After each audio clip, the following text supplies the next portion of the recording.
Are you allowed to tell us any like crazy fraud stories that have happened with like a member at your bank or you guys or We had a recent, there was like three incidences. They all happened in a short period of time together. And it was really, really unfortunate because, and I don't know all of the ins and outs as to what led to it, but somehow there was the fraudsters, and this is something that they're starting to do more of, which is creating a lot of problems because it's tricking a lot of people. And so what the fraudster did was they reached out to our customer and they were able to mimic our phone number. And so when the phone call came into our customer, it said Redwood Capital Bank and it actually had our phone number. So when they answered the phone, they thought they were talking to a Redwood Capital Bank representative. oh my God. Yeah. And so what they did then was the fraudster said that, oh, we're showing that you have this charge on your account. Is this legitimate? And then, of course, they said no. And they were like, oh, well, we're going to send you a link and you need to go in and do XYZ. And so, unfortunately, several people did because they thought they were talking to a legitimate Redwood Capital Bank employee. And they did, and there were quite a few customers that did lose money over that. And we one thing I will say that we are so good about doing everything we possibly can to try to get that money back. Like we go so above and beyond just doing everything we can. But sometimes you can't because what happens is by the time, and that's tying into what I just said, the faster you can identify something like that happening, the higher the probability we'll be able to get the money back. We had like one lady who she called us right away and we got her money back. But we had another one, they waited like 5 days and the money was gone. And another one waited 3 days and that money's gone as well. Ooh. And I know, and it was just really, really, really unfortunate and sad. Now this has just opened up a whole can of worms. Yeah. I'm super curious now. What's the process like if like a fraudster steals somebody's money? Are you guys FDIC insured? And how come you guys can't use like I guess government fund if you are FDIC insured to just put that money back, or are you supposed to like find the wire transfer and stop it like as fast as possible? How does that whole thing work? Yeah. So as soon as it's brought to our attention that frauds occurred, then what we do is we contact the bank on the other end where the money went, like immediately. And we put out a fraud claim, and just basically say this is what occurred. And then it's like send us the money back. Like we do that very like instantaneous. And then the bank on the other end, they have a certain number of days that they can respond back to us. And so we wait to hear what they say back. So that's why the faster that we can notify them, the higher the probability they'll be able to get that money back. But if the more time that goes by, then the less chance. Because what a lot of them will do is, as an example, they'll come in and they'll steal credentials, and then they'll go in and they'll transfer money out like through ACH or something like that, and then it will go into a different bank, and then as soon as it hits, they'll come in and they'll take that money out of the account. So they try to drain it as fast as they can because they know that we're going to try to get it back for the customer. So that's why time is really of the essence with all of it. So that's sort of what the process entails. The FDIC insurance, that doesn't play into it at all. What that is for is that in the event a bank were to fail, then that is what you would be protected through FDIC in terms of the money that you would have the rights to come back to you. So that's that $250,000 coverage. So say you had $260,000 in your bank account and a bank failed and they didn't have the money to give you back your deposit, then you would give it $250 back of the $260,000. Oh, So okay. that's where FDIC insurance comes into play. Okay. So you guys can't, or like, if the fraudster takes the money out of the account Hmm. and fraud's like known between, say, you guys and like Chase, Hmm. you guys can't just pull money out of like the the bank's bank account and give it back to the customer? Or is there like laws and regulations around that? Or, There's a lot of laws and regulations around it that we have to comply with, and at the end of the day, the way the customer is going to get it back is by us reaching out to the financial institution that we have to work with. And that's where I have to give a ton of kudos to our back office because they are scrappy. Like they are really, really, really good. Like, they'll try to call a bank and, sometimes it's so hard getting a hold of anyone, and they will stay on hold for an hour. They will they'll walk across the street to chase. They'll do anything they can to kind of go above and beyond for our customer to try to get that money back.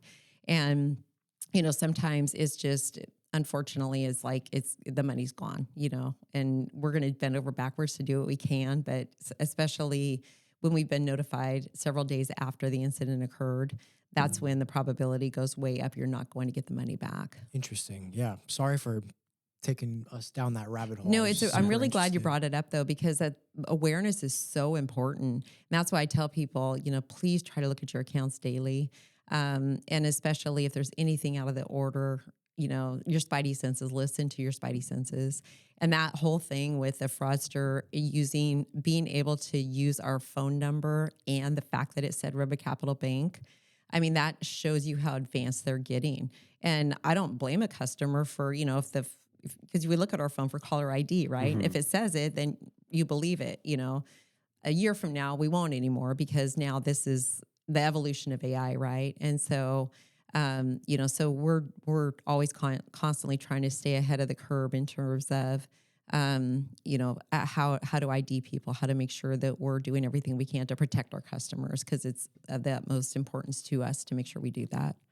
Yeah, fraud is it's on the rise. It's it's getting It's always been there. It's yeah. always been there. Getting worse. It's getting out of control. What can we do to prevent fraud as account holders? What are some steps? What are some preventative actions that we can take to make sure that our bank accounts are safe? I think the most important thing is looking at your accounts regularly, like I had mentioned. There's other things that financial institutions offer that you could certainly sign up for. A lot of those are geared more towards businesses, though. Like we have a thing called Positive Pay, where basically every single check that's coming through, the administrator on that account has to approve before we'll actually pay it. Businesses a lot of times are really the ones more heavily targeted for fraud. And so there's just certain precautions. It's a really great question to ask your individual financial institution, because they're all different in terms of what they provide for that. But I do think that that's the number one thing, is just really keep close eye on your accounts and seeing what's clearing, because if something's clearing and you are not, you didn't write the check, or you didn't send the ACH or the wire or whatever, then the faster you can respond to that, the higher the probability. And what ends up happening too is when we have fraud on accounts, then we have to shut it down and reopen a new account. And it's a pain. Done that like 5 times with my credit card. Yeah. Me too. 4. Yeah. It's a nightmare. It's not a fun process. And so, when you get compromised like that, then and it kind of shakes you, right? Scary, I mean, well, it is. And it's, that's why people are just having to be so much more diligent than they used to be in the past. And it's just so sad to me to see people taking these losses, and some of them have been really, really sizable. What's the biggest loss you've seen a customer take from fraud? Like, Really? yeah, Dude, that's so sad. so sad. It's just heartbreaking. Can I ask you another question? Yeah. As I'm just like super stoked to have someone in the banking industry on. How do remote check deposits work? Remote deposit capture. Is that what you're referring to? Yeah, like Well, where where you take a photo. Oh yeah, yeah. So yeah, exactly. So that's what you do. So you have your check there, and you take a picture of the front and the back of it, and then you upload it, and then that will be deposited directly into your account. But what goes on in the back end? Does someone look at it and type in the numbers, or is there like a scanning system that looks over like all the banks in the world and stuff? Yeah. So what will happen is that it comes in. So our back office reviews those as they come through. They're going to look at them, and there's going to be limits on those too, because that there's also some risk involved. Because if somebody does that and then they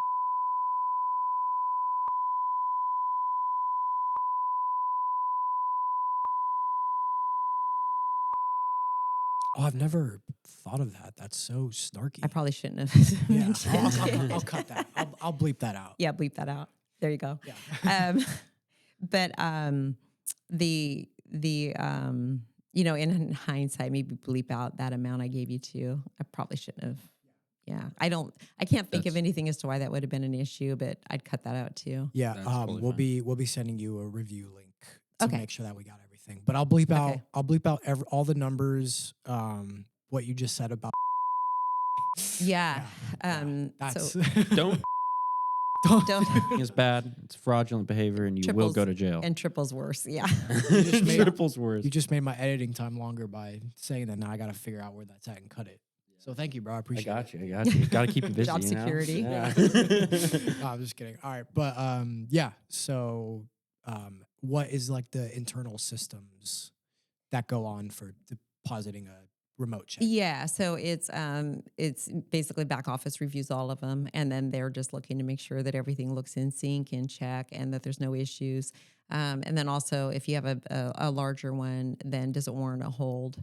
Because sometimes that can occur too. So even though that would be a little after the fact of the deposit coming through, we might have to put a hold on it for a variety of reasons. So it's processed almost exactly as if you were to walk into the bank and hand it to a teller. The only difference, of course, is that it's just all done through the back end. So there's still a manual process to Yeah. it. Okay. Do you ever think that's gonna change?